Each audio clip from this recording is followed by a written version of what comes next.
तो यहाँ पर HTML और CSS का यूज़ करके हमने स्विगी का जो वेब ऐप है उसका क्लोन बनाया है। एक्चुअल जो वेब एप्लीकेशन है स्विगी का उसी से इंस्पायर होके हमने ये बनाया है। आप देख सकते हैं यहाँ पर अलग अलग इमेजेस यूज़ हुई है, कुछ लिस्ट यूज़ हुई है और भी हमने चीज़ें ऐड करी है। मैं आपको कोड एक्सप्लेन करते हुए बताऊँगा। जल्दी से इसका HTML और CSS कोड हम देख लेते हैं। ये इसका HTML कोड और ये इसका CSS कोड। तो ये जो हमारा वेब एप्लीकेशन है वो 3 पार्ट्स डिवाइड किया है। एक तो ये हेडर हो गया और ये मेन पार्ट हो गया इसका। यहाँ से नीचे फुटर, मैं यहाँ पे दिखा देता हूँ आपको। ये जो है ना यहाँ से यहाँ तक ये सब फुटर है, ये मेन पार्ट है। और ये जो नेविगेशन बार है इसको हमने हेडर का मतलब उसमें रखा है। तो सबसे पहले मैं आपको ये दिखा देता हूँ हेडर। यहाँ पर बेसिकली हमने ये जो लोगो है इसमें एक इमेज यूज़ की है इस स्विगी की। हाँ, ये इमेज हमने यूज़ की है यहाँ पे लोगों के लिए। और यहाँ पर सिंपल इमेज टैग हमने दे दिया है। ये देखिए यहाँ पर ये इमेज है और इमेज के बाद हमने सिंपली अनऑर्डर्ड लिस्ट यूज़ की है। ये जो आप देख रहे हैं ना, ये जो सर्च, ऑफर, हेल्प, ये नाम, इसके लिए सब हमने अनऑर्डर्ड लिस्ट यूज़ की है। यहाँ पर जो डिव है उसके उसके अंदर हमने अ, एक तो ये टेक्स्ट दिया है व्हाट्स ऑन योर माइंड, ये वाला। और उसके बाद हमने उस डिव में इमेजेस दे दिए। बाकी भी आगे भी हमने वही किया है। देखिए यही भी इमेजेस है, लेकिन डिफरेंस बस इतना है कि इस डिव में हमने एक यहाँ पे एक डिव है उसमें इमेज भी है, ये होटल का नाम भी है, उसका एड्रेस और कौन सा फूड वहाँ पे मिलता है वो ये एक डिव में है। बाद में और यही फॉलो किया है हमने आगे। लास्ट में हमारे यहाँ फुटर है। फुटर में हमने कुछ नहीं किया, जस्ट एक दो इमेजेस ऐड कर दी, वहीं से उठाई है ओरिजिनल स्विगी ऐप से।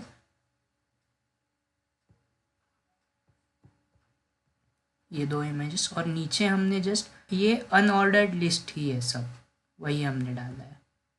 बेसिकली HTML में हमने जस्ट इमेजेस यूज़ किए, अनऑर्डर्ड लिस्ट यूज़ किया है, डिव यूज़ किया है। और अब इसके CSS कोड पे आ जाते हैं। यहाँ पर हमने दो टाइप्स की फॉन्ट यूज़ की है, आप देख सकते हैं। ये नेविगेशन बार का कोड है। सबसे पहले मैं बॉडी का कोड दिखा देता हूँ। ये जो लाइन है मैक्स विड्थ और ओवरफ्लो एक्स, ये हॉरिजॉन्टल स्क्रोलिंग होती है। अब यहाँ पर आप देख सकते हैं यहाँ पर एक वर्टिकल स्क्रोलिंग हो रही है, लेकिन हॉरिजॉन्टल स्क्रोलिंग नहीं हो रही है। उसे अवॉइड करने के लिए हमने वो दो लाइंस डाली है। बाद में नेविगेशन बार में सिंपली हमने उसकी हाइट और विड्थ यूज़ की, उसे एक बैकग्राउंड कलर दिया है। और यहाँ पर डिस्प्ले हमने इनलाइन फ्लेक्स दिया है ताकि हम फ्लेक्स की प्रॉपर्टीज़ यूज़ कर पाए, ताकि जैसे कि हमने यहाँ पे फ्लेक्स डायरेक्शन रो दिखाया है।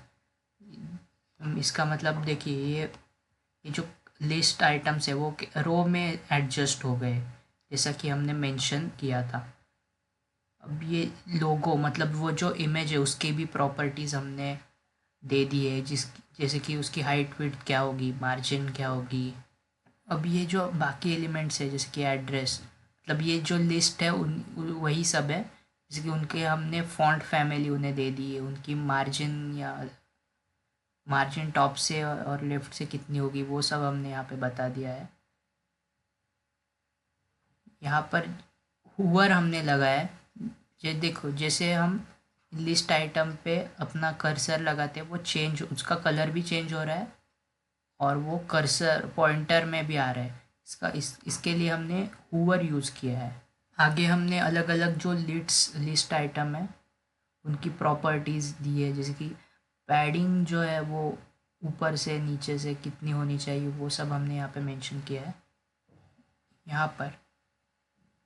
यहाँ पर हमने बहुत से ऐसे एलिमेंट्स हैं जिस जिनके लिए हमने सेम टाइप का फ़ॉन्ट यूज़ किया है, इसीलिए उन कौन सा वाला फ़ॉन्ट है वो बोल्ड होना चाहिए, वो हमने मेंशन कर दिया है यहाँ पे। यहाँ पे जो फर्स्ट आइटम है वो डिव है। ये जो इस डिव में ये टेक्स्ट और ये इमेजेस की रो, ये दो चीज़ें आती है, और इसका डिस्प्ले हमने ब्लॉक रखा है। ब्लॉक हमने इसीलिए रखा है कि हमें, अगर हमने ब्लॉक नहीं रखते तो ये इमेजेस इसके बाजू में आ जाती है, हमें ये नहीं चाहिए, इसलिए हमने इनलाइन ब्लॉक रखा है। और सिमिलरली उसका नीचे का जो ये है, मतलब ये वाला, उसका भी हमने सेम कर दिया है इनलाइन ब्लॉक, ताकि ये और ये एक लाइन में ना आए, और जैसे एलिमेंट्स ऐड होते जाए वो एक के बाद एक लाइन में ऐड हो जाए। फूड और ये, इसका हमने फ्लेक्स रखा है। फ्लेक्स इसीलिए रखा है क्योंकि हमें ये सारी इमेजेस, ये हो गई या फिर ये इमेजेस हो गई, ये एक लाइन में चाहिए, इसलिए ये एक सेपरेट डिव में आ गई। ये जो पार्ट है ना, हाँ, ये एक डिव में आ गया, और ये भी एक डिव में आ रहा है। और इसी में हमने फिर बाद में अलग जो सेम प्रॉपर्टीज़ हमने यूज़ की है, वही प्रॉपर्टीज़ यूज़ की है। टेक्स्ट के लिए एक स्पेसिफिक फॉन्ट लगा दिया। फुटर पे यहाँ पे ये एक डिव हमने यहाँ पे यूज़ किया है।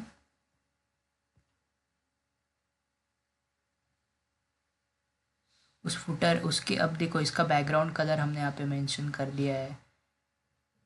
इसका डिस्प्ले हमने फ्लेक्स रखा है ताकि बाद ये यहाँ पे एक आइटम ऐड हो जाए, बाद में यहाँ पर एक आइटम, इसका यहाँ पर एक आइटम ऐड हो जाए, इसलिए हमने फ्लेक्स यूज़ किया है यहाँ पे। बाद में वही जो भी आइटम हमने यूज़ किए है, जैसे कि यहाँ पर जो नीचे का पार्ट है, जो डिव है, उसका बैकग्राउंड हमने ये कलर रख दिया है, डार्क ब्लू टाइप।